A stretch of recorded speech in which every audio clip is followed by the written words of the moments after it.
Bueno, estamos acá en la intimidad de la casa con unos buenos amigos y vamos a tratar un tema súper importante que ha generado muchas dudas en el pueblo de Dios debido a que estamos en una restauración maravillosa del nuevo pacto, la gracia, el reino. Y esto tiene que ver con la ley. La ley ha provocado una confusión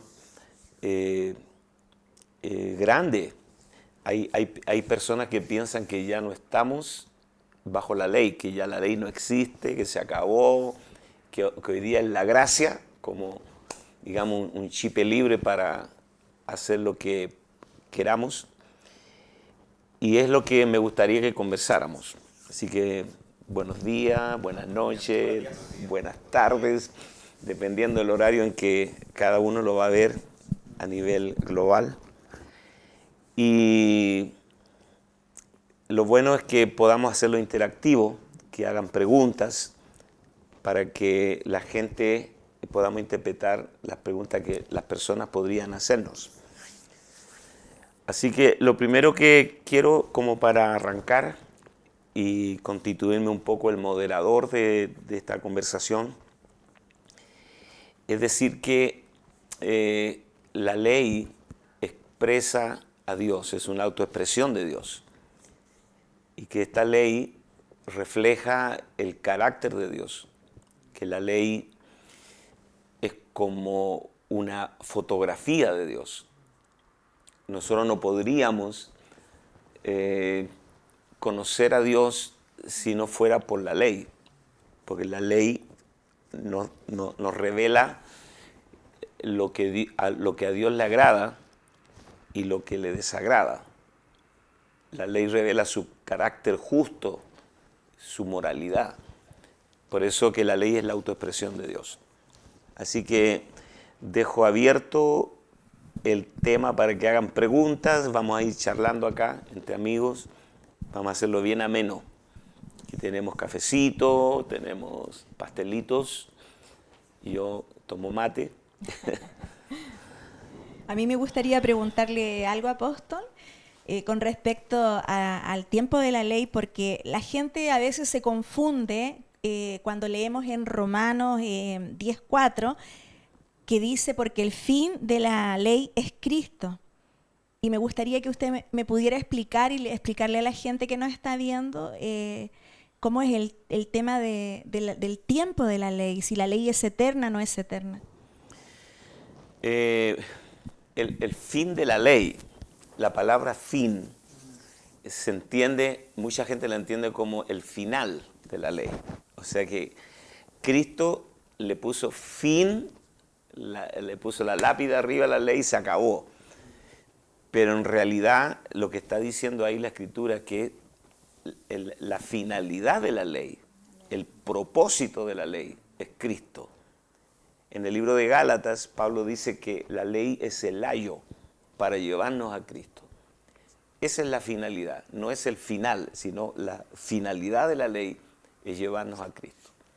Eso nos lleva a un segundo punto, es que la ley entonces no se acabó, sino que está haciendo un trabajo, que es llevarnos a Cristo constantemente. ¿Alguien tiene otra pregunta más? Apóstol, con respecto a la ley, usted decía o en un momento que la ley refleja el carácter de Dios. ¿Cómo podemos explicar un poco más eso? Claro, dije que la ley es la autoexpresión de Dios. Cuando Dios le dijo a Israel en el monte Sinaí, ¿no?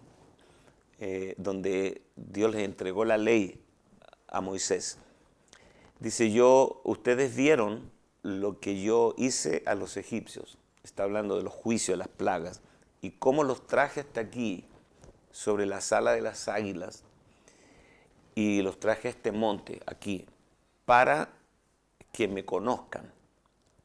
O sea, el propósito de Dios de darles la ley a los hebreos no era complicarles la vida, sino traerlos a su autoconocimiento.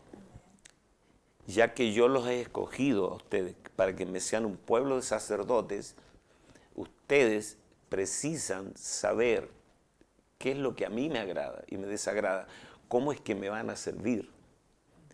Es como que alguien te invita a ti a comer a tu casa, Alejandro, y lo primero que esa persona debe saber qué es lo que a ti te gusta para que disfrutes esa comida.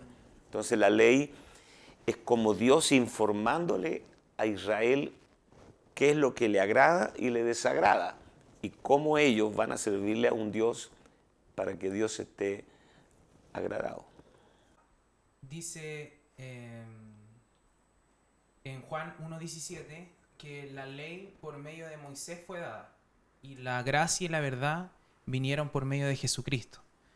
Entonces a veces las personas piensan que el punto de inicio de la ley es Moisés. La pregunta es si es así o si antes de Moisés ya teníamos la ley. Qué interesante esta pregunta porque habla de la ley y la gracia, contrapone la ley a la gracia. Lo que acaba de citar Alejandro es Juan capítulo 1. La ley por medio de Moisés fue dada, por medio de Moisés. Moisés no es el origen, sino el instrumento para traerla. La ley significa que la ley ya estaba depositada en algún lugar, ¿no? Pero se nos estaba informando, se nos estaba trayendo la ley a través de Moisés. La gracia vino, o sea, la ley por medio de Moisés fue dada, pero la gracia vino. La ley fue dada y la gracia vino, porque la gracia es Cristo mismo regalado a nosotros. Por eso dice que la gracia vino. Ahora, la ley es eterna como lo es Dios. O sea, no podemos concebir un Dios sin una ley. No puede haber un universo sin un Dios con una ley. La ley es eterna.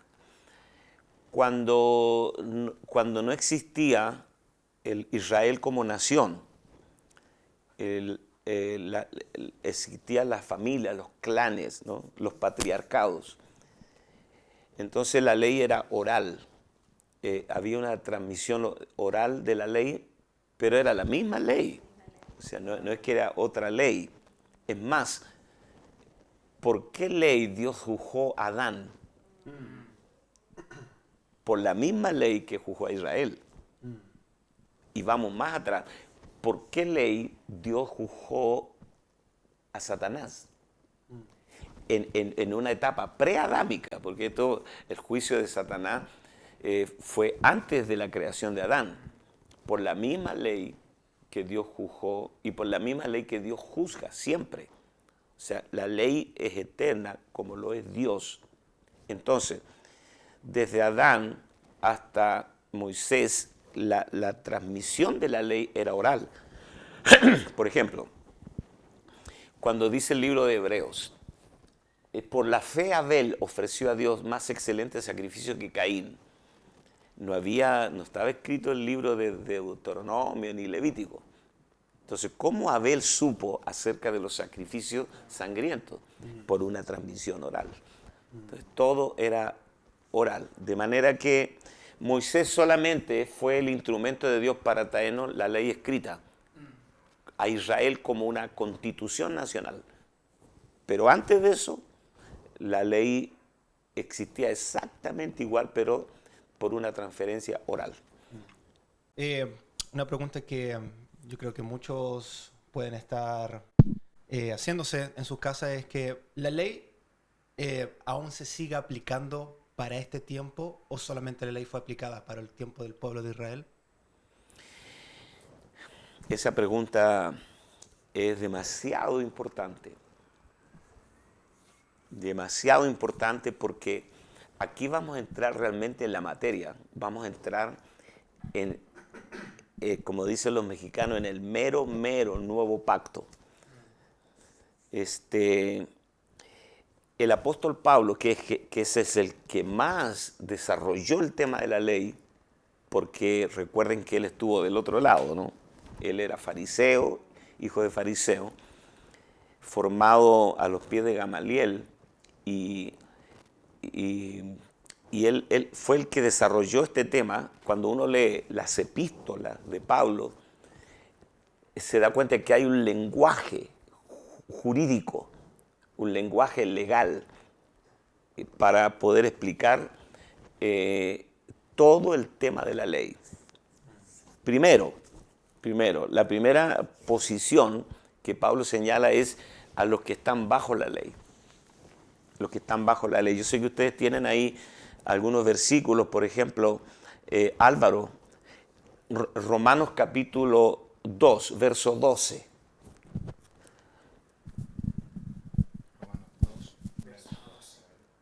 ¿O lo tienes tú? Sí, aquí está, acá dice, porque todos los que sin ley han pecado, sin ley también perecerán.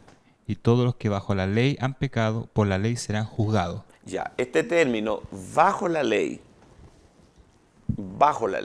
¿qué significa estar bajo la ley? Que no es lo mismo que no estar bajo la ley. Por ejemplo, vamos a poner un ejemplo doméstico. Si tú sales en tu auto de aquí a tu casa y cruzas un semáforo en rojo y hay un policía, inmediatamente te detiene, pide tus documentos y tú en ese momento quedas bajo la ley. Va a haber un juicio, tendrás que comparecer ante un juez y ya estás bajo la ley. Todas las personas que están en las cárceles hoy día están bajo la ley. ¿Se entiende? Sí. Están bajo el peso y el juicio de la ley. También hay otro pasaje en Romanos 6, 14 y 15.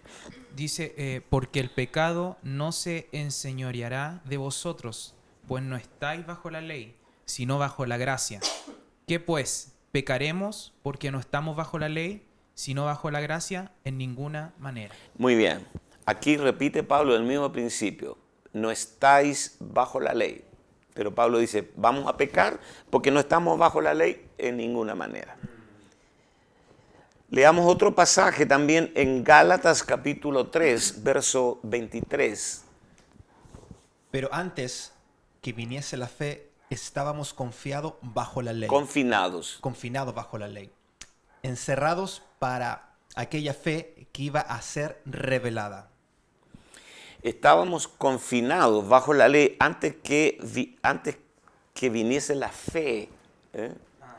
La ley de la fe. Luego vamos a hablar de que nosotros obedecemos a la ley de la fe. Estábamos confinados bajo la ley. Esta palabra confinado es muy desesperanzadora. Debe que estar confinado, ¿no? Bajo la ley. Hay otro pasaje en Gálatas, capítulo 4, versos 4 y 5.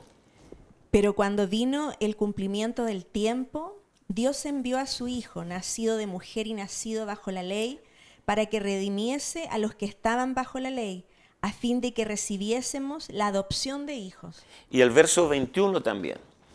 Decidme, los que queréis estar bajo la ley, ¿no habéis oído la ley? Muy bien. ¿Por qué Jesús nació bajo la ley?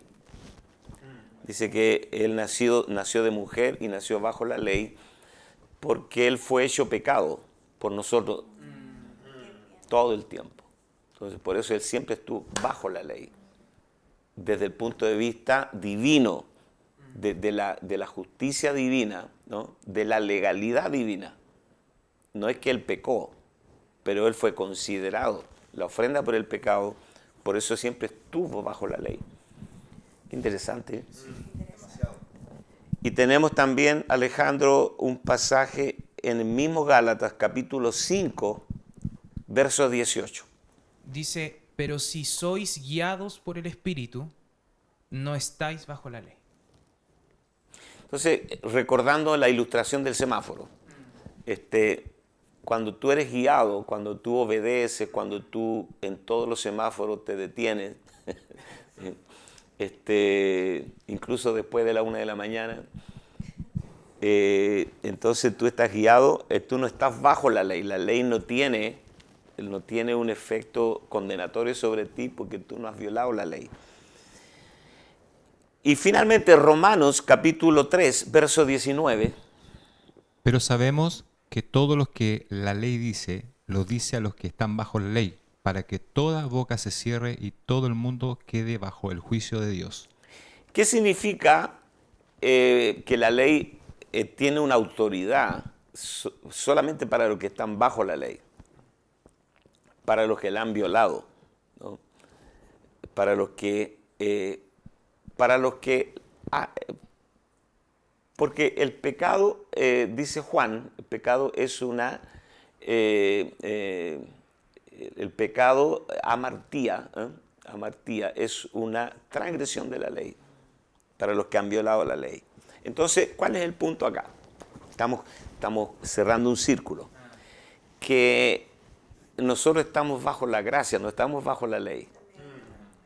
Vamos a explicar eso luego, pero es muy importante que la gente entienda qué significa estar bajo la ley, que es la primera posición que la Biblia señala con respecto a la ley.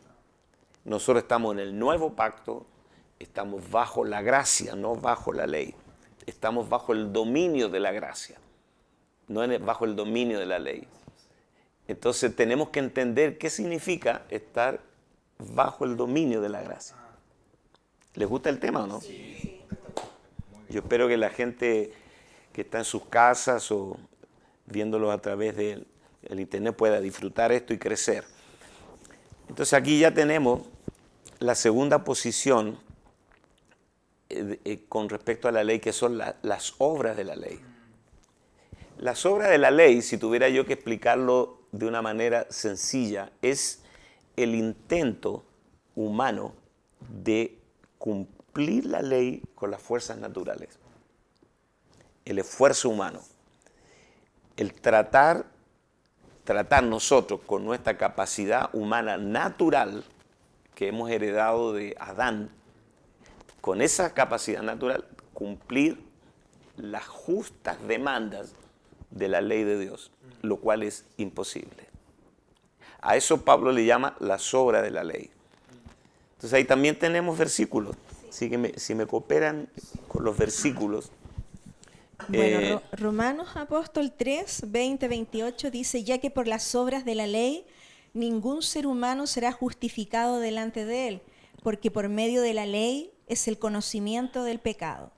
Concluimos pues, dice el verso 28, que el hombre es justificado por fe sin las obras de la ley. Justificado por fe sin las obras de la ley. Aquí tenemos que tener un claro entendimiento de lo que es la fe. La fe es un nivel de entendimiento que Dios nos otorga, un nivel de entendimiento mayor, superior. Cuando tú entiendes el propósito eterno de Dios, a ti se te transfiere una habilidad divina. La fe, esto es maravilloso, pero la fe es un nivel de entendimiento, de revelación. Cuando se te revela el Espíritu, lo que Dios te ha transferido a ti, una capacidad divina. Pero vamos a avanzar un poco. Tenemos ahí otro pasaje en Gálatas 2:16. Sabiendo que el hombre no es justificado por las obras de la ley, sino por la fe de Jesucristo. Nosotros también hemos creído en Jesucristo para ser justificado por la fe de Cristo y no por las obras de la ley, por cuanto las obras de la ley nadie será justificado. Aún vamos a poner un caso extremo, porque mira, nadie en toda la historia de la humanidad ha cumplido la ley. No existe. Solo Cristo. Porque el que trajo la ley, Moisés, fue el primero en violarla. O sea, si el que está trayendo la ley la violó, ¿qué esperanza tenemos nosotros, no? Ese testimonio de Moisés es patético, pero es también hay una intencionalidad de Dios de de permitir que el que trajo la ley la viole para que no nos quede esperanza a nosotros.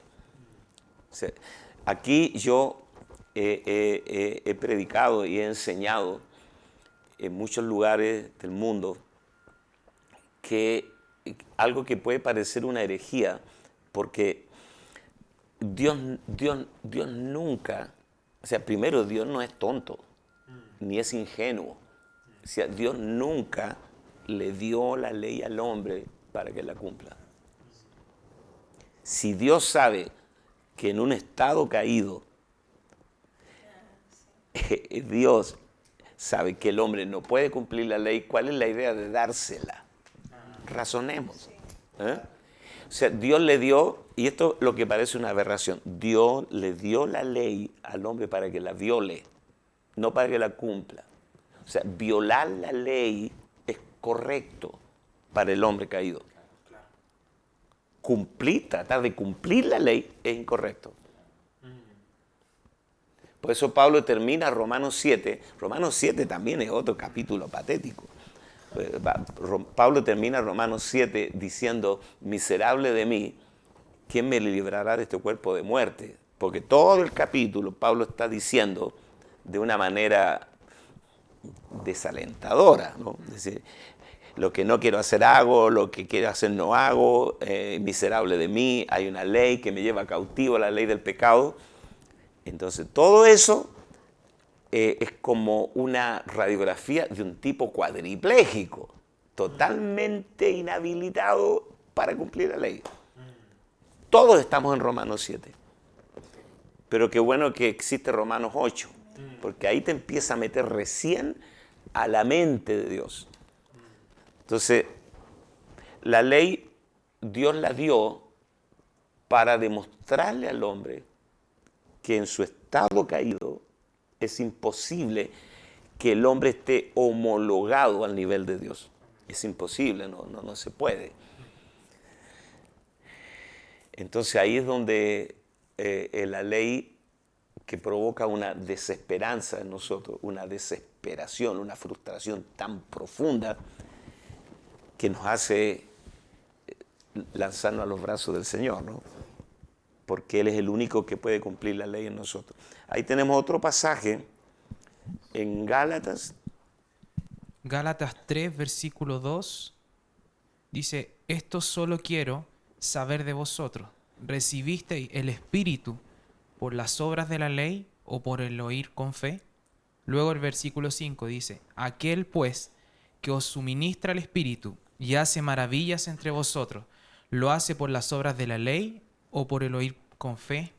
Y finalmente el versículo 10, porque todos los que dependen de las obras de la ley están bajo maldición, pues escrito está, maldito todo aquel que no permaneciere en todas las cosas escritas en el libro de la ley para hacerlas.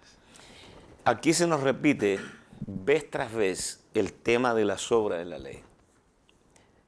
No recibimos el Espíritu por las obras de la ley.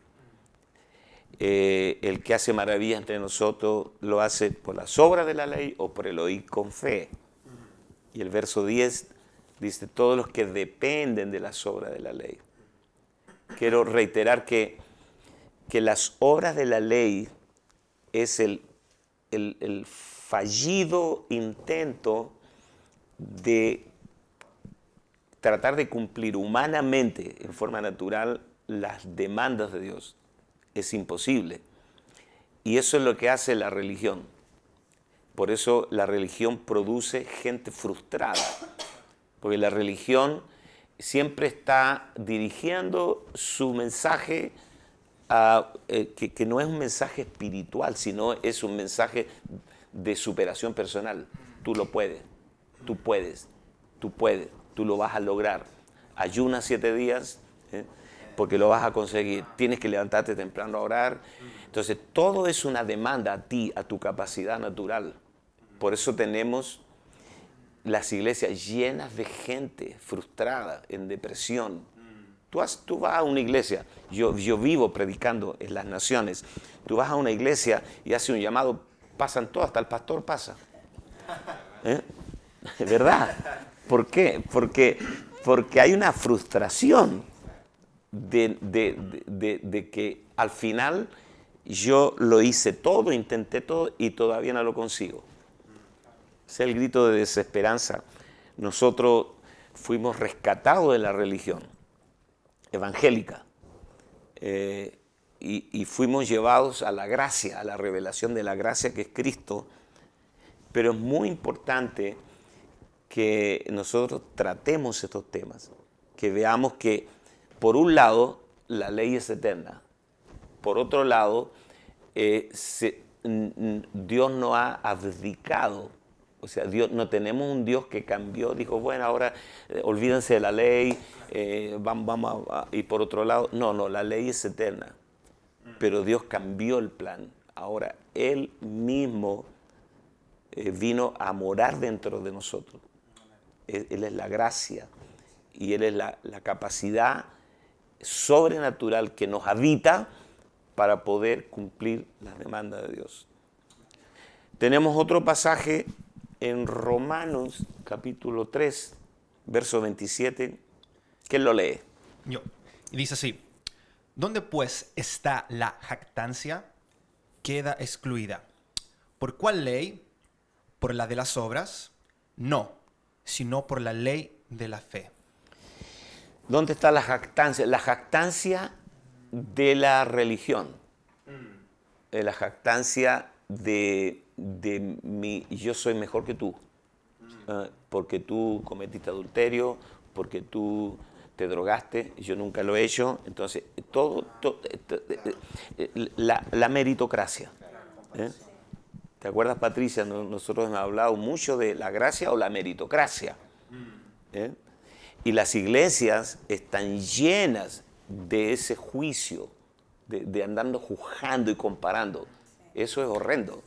Tú no puedes compararte si la gracia de Dios ha hecho que tú seas lo que eres. Por la gracia de Dios soy lo que soy. Todos deberíamos andar súper humildes. Y si yo soy mejor que tú ahora, entonces a mí no me hace eso, no me da ningún crédito. Solo es una manifestación de lo que Dios ha hecho. No es un crédito personal. Entonces, ¿dónde pues queda la jactancia? ¿Queda excluida por cuál ley? ¿Por la de las obras? No, sino por la ley de la fe. Y finalmente Romanos 9:32, ¿lo tienes, Álvaro? Dice, ¿por qué? Porque ibas tras ella no por fe, sino como por obras de la ley, pues tropezaron en la piedra de tropiezo. Claro, Pablo se está refiriendo a sus hermanos judíos. Recordemos que Pablo era naturalmente de origen judío, fariseo, hijo de fariseo, de la tribu de Benjamín. Él también tiene su currículum. Y Pablo dice, yo conozco a mis hermanos judíos. Ahora Pablo está del otro lado de la gracia. Dice, ellos, yo doy testimonio de que tienen celos de Dios, son celosos de Dios. O sea, los tipos, cuando tú lees Mateo capítulo 23, tarea para la casa, capítulo 23, y Jesús dice, ellos son tan celosos que van de mar a mar, cruzan todo un continente para ser un prosélito. Solamente para ganar a un discípulo, ellos van de mar a mar para ser un prosélito. Y una vez hecho prosélito, lo convierten 2 veces en hijo del infierno. Entonces había un celo, dice Pablo, yo doy testimonio que ellos tienen celos de Dios, pero no conforme a la revelación. No tienen revelación. Eso me dice a mí que puede haber en las iglesias gente celosa de Dios sin revelación. Y la revelación tiene que ver con la justicia. Pablo dice, porque ignorando la justicia de Dios. Qué terrible, ¿eh? Qué terrible es ignorar la justicia de Dios y queriendo establecer la suya propia. Ese es el punto. No se han sujetado a la justicia de Dios. O sea, ¿cuál era la ignorancia de la revelación? Es que ellos se movían por la justicia propia, por la meritocracia, por lo que yo me porto bien yo ayuno 3 veces a la semana, doy diezmo de todo lo que poseo, ayudo a los pobres. ¿Se acuerdan del publicano? En la copia feliz del Edén, el tema del publicano. Y no como este publicano, ¿no? que estaba tirado en el suelo y decía, sé propicio a mi pecador.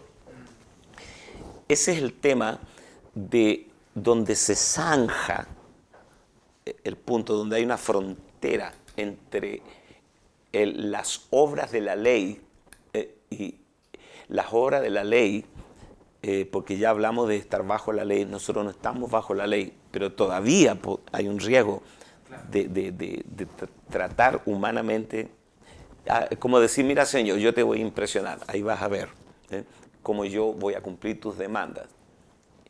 Y me parece a Dios decir, oh, bravo, eso nunca va a suceder, nunca va a suceder. Y el tercer punto que tenemos, que son la obediencia a la ley. La obediencia a la ley tiene que ver con una obra totalmente consumada de Cristo en nosotros. Cuando tú saltas del capítulo 7 de Romanos al capítulo 8, tú empiezas a entender lo que es la vida del Espíritu. La vida del Espíritu, lo que es andar en el Espíritu, lo que es ser guiado por el Espíritu. Y me gustaría que alguno de ustedes pueda leer Romanos capítulo 8, del verso 1 al 4.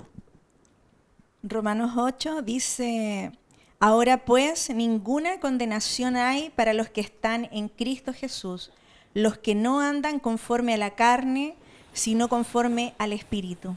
Porque la ley del Espíritu de vida en Cristo Jesús me ha librado de la ley del pecado y de la muerte.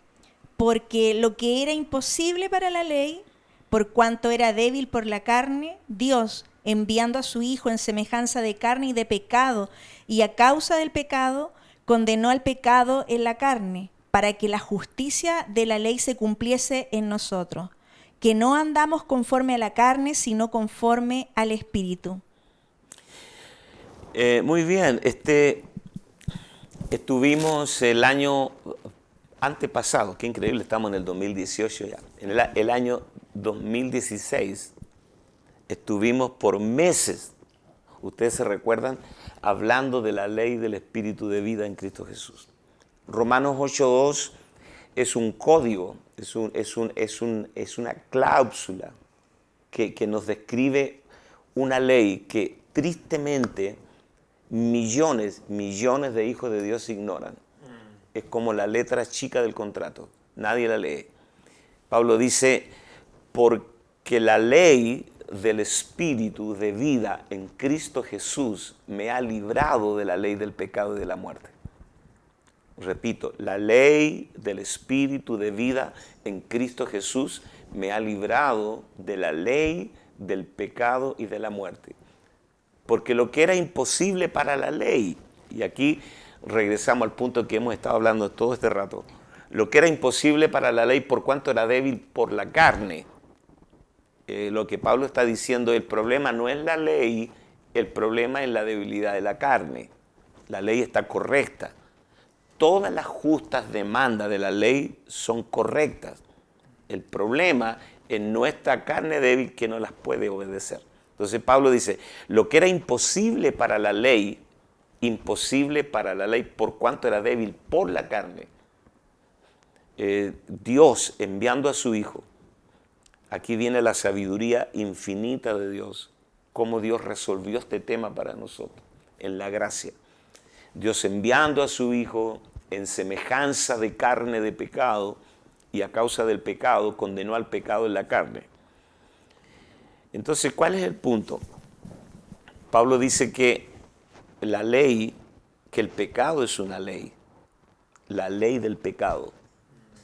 O sea, nosotros tenemos que entender primero, en una guerra, lo primero en una guerra, un asunto básico, es saber contra quién peleamos, quién es el enemigo. ¿Cuál es el problema acá? El problema del pecado, el pecado no es una falla moral, no solamente es una debilidad. El pecado es una ley universal. Si tú no entiendes, por ejemplo, nosotros aquí estamos en un edificio, tú te asomas aquí al balcón, ignoras la ley de gravedad y te lanzas hacia abajo, tú vas a morir, porque hay una ley universal que está operativa. La ley, tú no puedes contra una ley, la ley de gravedad, por ejemplo, y las leyes universales. Tú puedes vencer una ley con una ley mayor. Entonces, cuando tú lees Romanos 7, todos hemos leído Romanos, lo hemos estudiado, y recordamos algunos aspectos de las lecciones que hemos tenido el 2016 y seguimos nosotros hablando de Romanos, cómo Pablo está describiendo en su condición natural humana, el intento de obedecer a Dios, el deseo. Ustedes son pastores, todas las semanas lidian con personas y lidian también con sus propias debilidades. Cómo la gente vive en una constante frustración porque tienen un deseo de servir a Dios, pero fallan y vuelven a fallar y vuelven a pecar y vuelven a reincidir en lo mismo. ¿Qué les decimos como pastores, Pati? ¿Cómo tú enfrentas a una mujer que llega y dice, pastora, de nuevo, otra vez, mi carácter podrido, mi marido ya está cansado de mí? ¿Qué hacemos ahí? ¿Cómo lo hacemos? Bueno, yo creo que siempre tenemos que enseñarle a la gente nuestra condición de debilidad frente a ese pecado, como usted nos explicaba, que no somos capaces de cumplir esa ley. Por eso que la gente está bajo la ley, porque trata de cumplirla, pero en Cristo Jesús fuimos librados de la ley del pecado. Y tenemos ahora otra ley, la ley del Espíritu de vida, y esa ley es una ley maravillosa, porque esa ley opera ahora en nosotros. Y así como la ley del pecado me llevaba a pecar, gobernaba en mí, hoy día esa ley de vida gobierna nuestras vidas y nos libera del pecado y va transformando nuestra vida. No es que mejoremos en nuestra condición humana de que ya no estoy cometiendo ciertas faltas, ni mejorando mi naturaleza, sino que ahora hay una vida diferente en nosotros, que es la vida de Cristo. Y esa vida es una ley que me gobierna ahora. Así como antes nos gobernaba la ley del pecado, hoy nos gobierna una ley diferente. Entonces, como pastora, llevar a la gente a Cristo, a conocer esa ley que opera hoy en nosotros, a disfrutarla y a ser gobernados por esa ley. Ese tema hace o deshace la victoria de los creyentes. Si nosotros somos mentores, como pastores de personas. Acá tenemos a Gerson, tal vez el más joven de este grupo, que es pastor de jóvenes, junto a su esposa. Y los jóvenes lidian con pornografía, con sexo, pero no solo con eso, porque yo estoy cansado de ir a congresos de jóvenes y que los predicadores tratan a los jóvenes como psicópatas sexuales, como degenerados. Todo el tiempo están hablando en contra de la masturbación, en contra de esto, en contra de acá. Parece que el único problema que tienen ellos son como maquinitas sexuales y hay que darles con todo ahí. Pero hay otros problemas. O sea, el ser humano no solo es sexual, es moral, ¿no? Es una persona vengativa, es una persona que en la vieja naturaleza puede hacer tanto daño. Yo recuerdo años atrás, no sé si ustedes habían nacido, cuando Jimmy Swaggart era un fenómeno televisivo. Y una vez Jimmy Swaggart dijo, hablando de la gracia, dijo, si no fuera, porque él estaba viendo la televisión y vio como un padre violó a su hija y luego la mató. Y dijo, yo cuando vi eso quería pararme y pegarle al tipo en la pantalla de la televisión. Y Dios me habló, me dijo, si no fuera por mi gracia, tú serías igual que él, o peor. Entonces, hay potencialmente tanta perversidad en el ser humano que uno no puede ni siquiera averiguar de lo que es capaz de hacer en un momento determinado. Entonces, aquí nosotros estamos desarrollando algo extremadamente importante. ¿Por qué? Porque la gente que llega a las iglesias locales viene ya con una cultura, vienen formados con la cultura de vamos que tú puedes, la autosuperación, la capacidad personal. Y cuando se enfrentan a las demandas de Dios, se dan cuenta de la completa ineptitud, la incapacidad que tienen de agradar a Dios. Entonces, hay un shock aquí. El primer shock parece fuerte cuando uno le habla a una persona de Cristo, mira, tú tienes que convertirte al Señor porque tú eres pecador, y la persona es convencida por el Espíritu Santo de que está perdido, se convierte. Es un shock. Estuve toda una vida perdido, nunca me enteré, pero ahora vengo a Cristo. Ya. Pero el segundo shock es mucho más traumático que el primero, porque ahora tú ya eres nueva criatura, tú ahora ya recibiste a Cristo y empiezas a enfrentarte a la santidad de Dios. Y desde tu posición, cuando tú tratas de cumplir las demandas de Dios, te das cuenta que estás completamente impedido.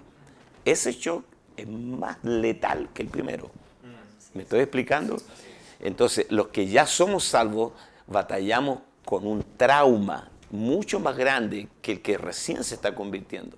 Porque este es el trauma de todos los días. ¿Cómo agradar a Dios? Entonces, por eso es importante lo que estamos hablando acá. Nosotros es extremadamente importante que lo desarrollemos y lo desmenucemos para que las personas lo entiendan claramente. Repito, Romanos 8:2, la ley del Espíritu de vida en Cristo Jesús. Paremos ahí. Después dice, me ha librado, o sea, nosotros necesitamos ser librados, ¿no? Necesitamos que alguien nos libre. Pero detengámonos acá, la ley del Espíritu de vida en Cristo Jesús. Cuando Cristo viene a morar en nosotros, en nuestro espíritu, Él opera en nuestro interior como una ley poderosa, una ley de vida. Porque es Cristo morando en nosotros. Opera como una ley. O sea, es Cristo mismo cumpliendo el nuevo pacto. Cuando los profetas dijeron, vienen días, dice Jehová, en que yo haré un nuevo pacto con la casa de Israel, y nadie enseñará a su compañero diciendo, conoce al Señor, sino que todos me conocerán, porque yo escribiré mi ley en las tablas de su corazón. Esto ya tiene que ver con un genoma, con la genética. ¿Cómo se escribe la ley en las tablas del corazón? Este es un lenguaje totalmente espiritual. O sea, ya no estará más escrita en la piedra, como decir la Biblia, o la Biblia de papel o digital, ya no estará más escrita fuera de ti, haciendo demandas a ti, sino que estará dentro de ti como parte de tu ADN, una nueva vida. O sea, va a ser tan natural vencer el pecado como para un pájaro volar. Si tú le dices a un pájaro, ¿cómo haces? ¿Cómo te esfuerzas tú para volar? Me esfuerzo. Yo tengo una condición natural para volar. Del mismo modo va a ser la victoria sobre el pecado en nosotros. Es Cristo morando en nosotros, dándonos la victoria completa sobre el pecado. ¿Alguien quiere opinar? Estoy hablando mucho yo. Me gustaría preguntarle algo.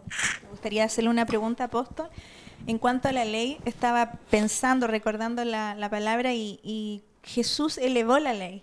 ¿Qué se refiere de que Jesús haya elevado esa ley externa, ¿no es cierto?, a algo interno? Él, por ejemplo, hablaba de que la ley decía ojo por ojo, diente por diente, y él elevó la ley a algo interior, a algo interior. ¿Cómo podría usted explicarnos un poco más eso? Claro. Estoy recordando que Dios le dio a Israel tres categorías de leyes. La primera es una ley civil. Ellos tenían, igual que Chile, leyes civiles porque era una nación. También tenían las leyes ceremoniales, todo lo que tenía que ver con el culto, el sábado, las fiestas, los días de reposo, las ofrendas, todas las leyes ceremoniales, como estatuto perpetuo, dice Levítico. Pero también estaban las leyes morales. Nosotros estamos hablando todo este rato de una ley moral.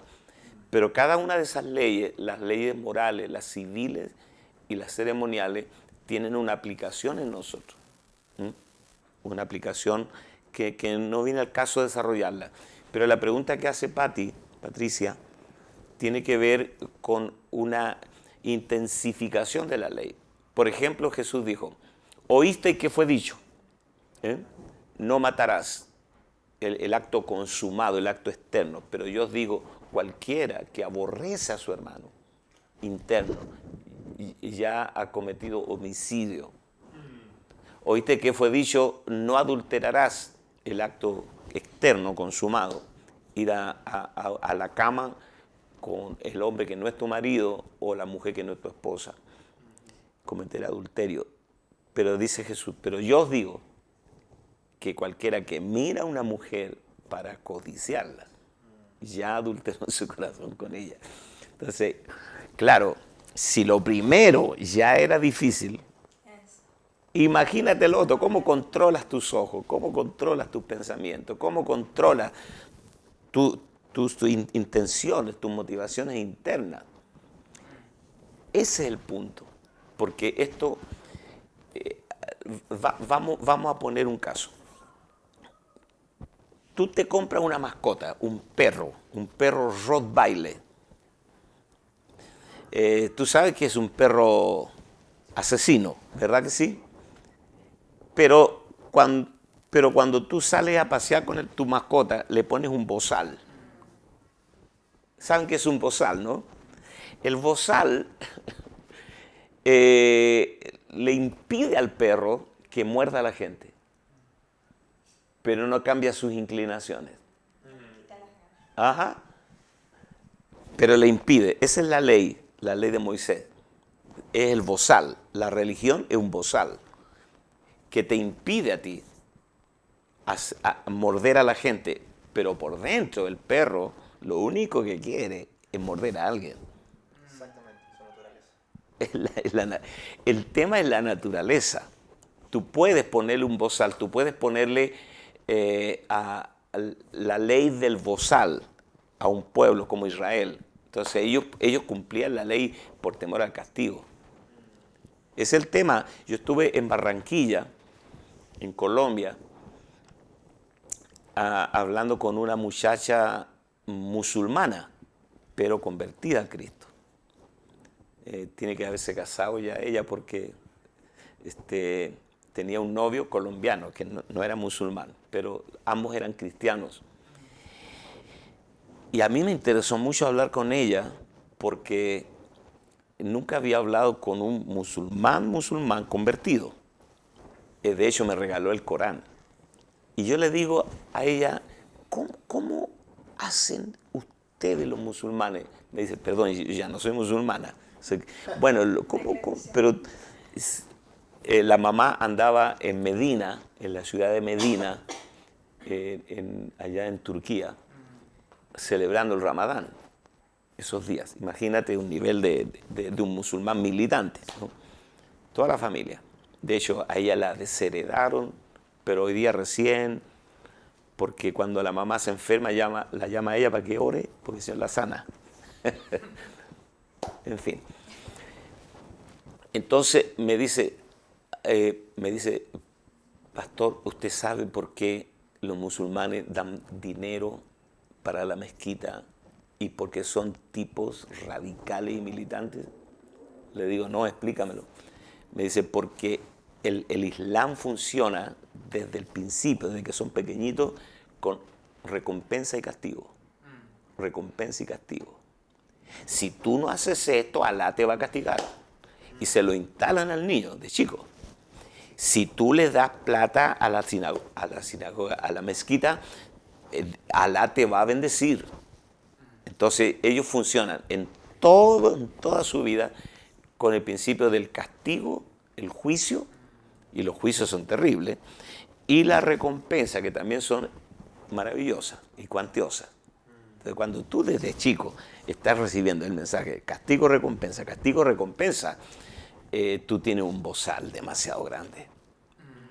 Por eso los tipos no tienen problema en meter una bomba y matar 20 o 200, porque la naturaleza de ellos. No digo que todos los musulmanes sean terroristas, pero todos los terroristas son musulmanes. Entonces, porque hay un bozal muy grande.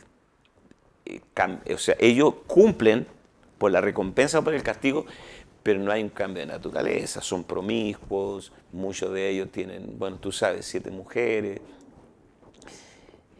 Pero cuando hay un cambio de naturaleza, cuando el pecador es transformado en nueva criatura, cuando la vida de Cristo viene a morar y cuando hay un nacimiento del agua y del Espíritu, todo cambia. Ese es el milagro del nuevo nacimiento. ¿Qué les parece? ¿Está bueno el tema? Opinen, digan algo, metan la cuchara. Yo siento que este es un tema muy importante para las personas nuevas. Cuando nosotros evangelizamos, compartimos a Cristo a la gente nueva, muchas veces una de las presiones que tiene la gente es que su enfoque está en las obras de la ley, en que ellos no van a poder cumplir con las exigencias que ellos piensan que Dios les va a dar o le va a poner por sobre su vida. Entonces siempre dicen, no, Dios me va a quitar muchas cosas.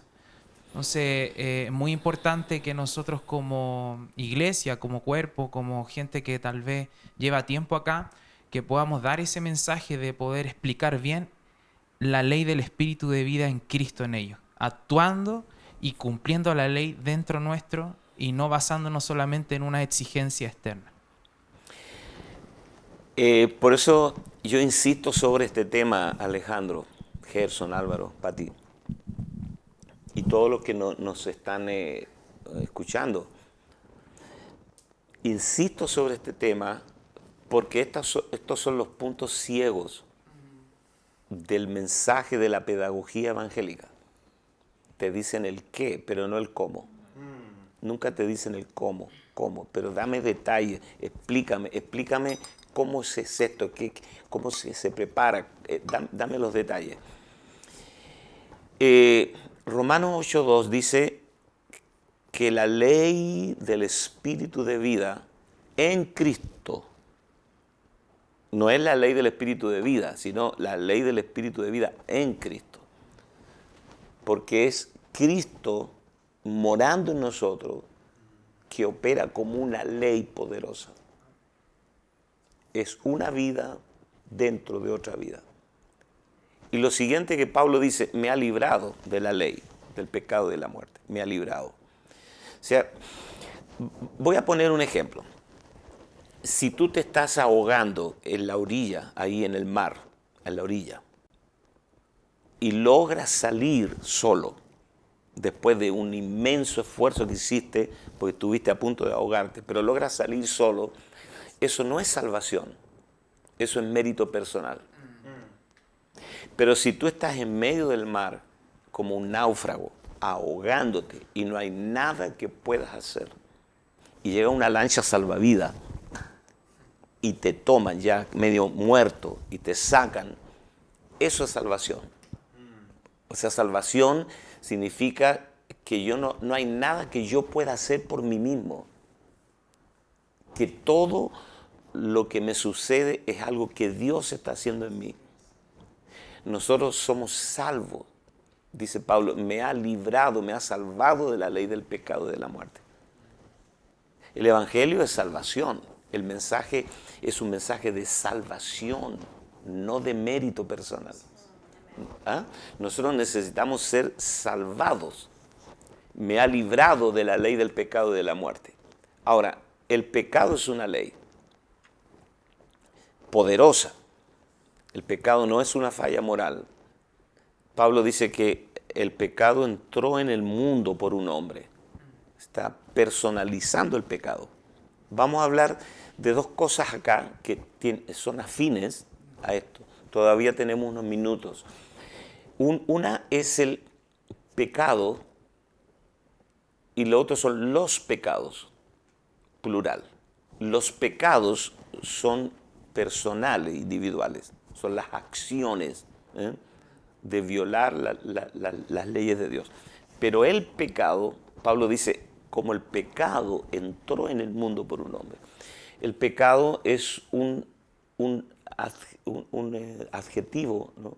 un calificativo que se le da a Satanás. La naturaleza satánica inyectada en la humanidad. ¿Me explico? Como el mal, como el veneno de la serpiente al morder a Eva, ¿no? Le infectó. La naturaleza humana fue afectada desde lo más profundo por el ingreso del pecado. Fue un cambio de naturaleza. Entonces, este pecado es una ley que está operativa en nosotros, que es una ley que tú no puedes superar ni violar. Es una ley universal. Si tú tomas este mate y lo sueltas y lo dejas caer, la ley lo atrae. Si esto mismo tú lo haces en China, va a suceder lo mismo, porque la ley de gravedad que opera aquí, opera también en China, en Estados Unidos, en todo el mundo. O sea, es una ley universal. ¿Qué significa eso? Que el pecado es una ley universal. Que da lo mismo si tú eres ruso, chino, ucraniano, africano. Todos los seres humanos están bajo una ley de pecado. Pablo dice, yo intenté vencer la ley, pero no con otra ley, sino con mi fuerza de voluntad. A ver, vamos a hacer un gallito, como se dice, vamos a hacer una competencia. Mi fuerza de voluntad contra una ley. Y lo vamos a graficar. Yo tomo este mate con mi brazo derecho y yo tengo fuerza de voluntad. Y digo, ve, yo puedo vencer, porque desde el mate al suelo hay una ley poderosísima llamada la ley de gravedad, que está ahora mismo ejerciendo su influencia. Pero como yo tengo fuerza de voluntad, lo que yo no quiero hacer, eso hago. Pablo dice eso. Pablo lo que desarrolla en Romanos 7 es la fuerza de voluntad humana, natural. Yo puedo dejar la droga, yo puedo dejar el sexo ilícito, yo puedo dejar de mentir, yo puedo dejar de robar, yo puedo dejar vencer mi mal carácter. Veamos, por un tiempo. Entonces yo les digo a ustedes ahora mismo, me jacto, yo soy Lucas Márquez, entonces yo puedo vencer la ley de gravedad. Oh, qué maravilla. Pero de aquí a 15 minutos, alguien va a tener que venir a ayudarme. ¿Me estoy explicando? Sí. Y de aquí a una hora. Porque la fuerza de voluntad no es permanente. La ley sí. Entonces, ¿cuántas veces tú te has propuesto? Todos hemos caído en esa trampa. No le voy a gritar más a mi esposa. Entonces tú empiezas a mantener el mate. Con tu fuerza de voluntad no le voy a gritar más. Pasó una semana y tú empiezas, igual que una olla a presión, a acumular presión. Se te empiezan a inyectar los ojos en sangre. y la ven acá, se te empieza, hasta que en algún momento explotas, porque hay una presión tan grande que cuando tú explotas mal. Y tú pronuncias un discurso del cual te vas a arrepentir todos los días de tu vida. Ese es el tema de tratar de vencer la ley del pecado con la fuerza de voluntad humana. No lo vas a conseguir, no lo vas a lograr. Y hay muchas personas que lo logran por un tiempo, caen, se arrepienten, caen en un tiempo de frustración, se vuelven a arrepentir, lo vuelven a intentar de nuevo con su fuerza de voluntad y al final del día se dan cuenta que no es posible. ¿Para qué hacerlo si ya Pablo lo probó, no? ¿Para qué volver a hacerlo? Mejor entendamos lo que es la gracia de Dios, es la gracia infinita de Dios. ¿Alguien quiere agregar algo más? Me gustaría preguntar algo.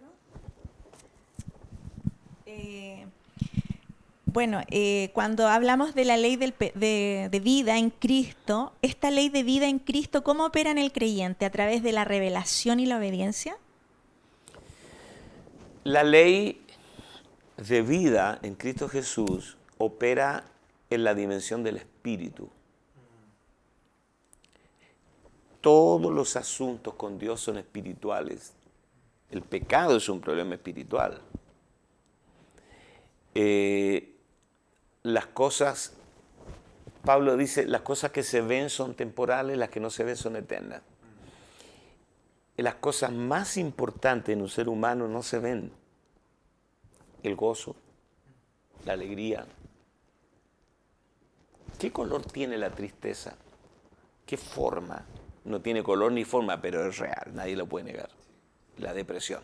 O sea, todas las cosas que hacen o deshacen la vida de una persona no tienen forma, no tienen color, no están en el mundo del tiempo, del espacio, no tienen una forma humana, material, son intangibles, son espirituales. Entonces, esto que estamos planteando es todo un tema espiritual, es una ley que opera en nuestro espíritu. Y en el espíritu se encuentra la conciencia, el conocimiento intuitivo y la capacidad de comunión con Dios. Estas tres capacidades están en el espíritu. Operan ahí en el espíritu, en el disco duro, llamémosle, en el archivo. Y desde allí comienza a permear nuestra alma, nuestro intelecto, la voluntad, las emociones. La gente se sorprende por qué una persona que nunca pudo dejar la droga, nosotros tenemos muchos testimonios en la iglesia, nunca pudo dejar la droga, en un día, así, algo pasó en su espíritu, pero comienza a permear su alma. Entonces, ¿cómo opera esta ley? Desde nuestro espíritu. Porque todo Romanos 8, yo les voy a dar un consejo, lean unas 10 veces Romanos capítulo 8, porque ahí habla solamente del espíritu. Miren, si ustedes comparan Romanos 7 y Romanos 8, en Romanos 7 nunca se menciona el espíritu. No existe la palabra espíritu en Romanos 7. Solo la voluntad, lo que yo quiero hacer, lo que no quiero hacer. Pero cuando tú saltas a Romanos 8, todo es espíritu. El espíritu, porque el espíritu de vida en Cristo Jesús, los que son guiados por el espíritu, si somos guiados, andemos en el espíritu. ¿Ve? Todo tiene que ver con espíritu. Ahora, cuando tocamos los asuntos del espíritu, estamos entrando en algo misterioso y algo no comprensible a la mente humana. Y a esto se accesa por fe. Pero es real. Es real. Nosotros estamos viendo testimonios tremendos de transformación de vida en las iglesias. que Dios nos ha confiado, personas con temperamentos pero terribles, transformados, familias cambiadas. O sea, esta ley del espíritu de vida es real. Entonces, para concluir, qué cosa maravillosa es que hemos entendido la gracia no como licencia para pecar, sino como la solución divina para vivir homologados al carácter de Dios, estar en el nivel de las justas demandas de Dios, que se puede vivir en santidad, pero no es meritocracia, es la gracia de Dios morando en nosotros. Vamos a orar, le vamos a dar gracias a Dios por esta mañana y aprovechando que tenemos el clavel aquí, o sea, la rosa en medio de los claveles, que nos puedes dirigir en esta oración. Amado Padre, te damos gracias por la posibilidad, Señor, de aprender más de tu palabra, de, amado Dios, revelarnos, Señor, esa ley eterna que nos da a conocer, Señor, tu carácter, tu corazón, tu voluntad, tu deseo hacia nuestras vidas. Amado Dios, gracias porque tú nos rescataste, Señor, de la ley del pecado y de la muerte. Tú, a través de Cristo Jesús, Señor, nos rescataste, Señor, y nos elevaste, Señor, a una posición mayor de hijos, de herederos. Y hoy día, Señor, podemos disfrutar. Hoy día podemos decir como el apóstol Pablo, gracias, gracias, Señor, porque tú nos has rescatado a través de esa ley maravillosa del Espíritu de vida en Cristo, que hoy día opera en nosotros sus hijos. Señor, creemos en tu palabra y te damos gracias por la ley del Espíritu de vida, que hoy día nos capacita, nos habilita, Padre, para vivir en santidad, para vivir, Señor, de acuerdo a tu deseo, de acuerdo a tu voluntad. Amado Dios, oramos para que la gente, Señor, que pueda ver este estudio, pueda recibir también esta palabra y la revelación, Señor, de lo que ha significado, Señor, ser libre de la ley del pecado, que ya no estamos bajo la ley, sino bajo la gracia. Bendecimos a los que están viendo, Señor, estos videos, escuchando esta palabra, para que esta palabra se extienda también a otros, Señor, y podamos vivir, Señor, en tu gracia maravillosa. Gracias, Padre, en el nombre de Jesús. Amén. Amén. Gracias, Señor. Muy bien, bendiciones para todos. Nos vemos en una próxima oportunidad.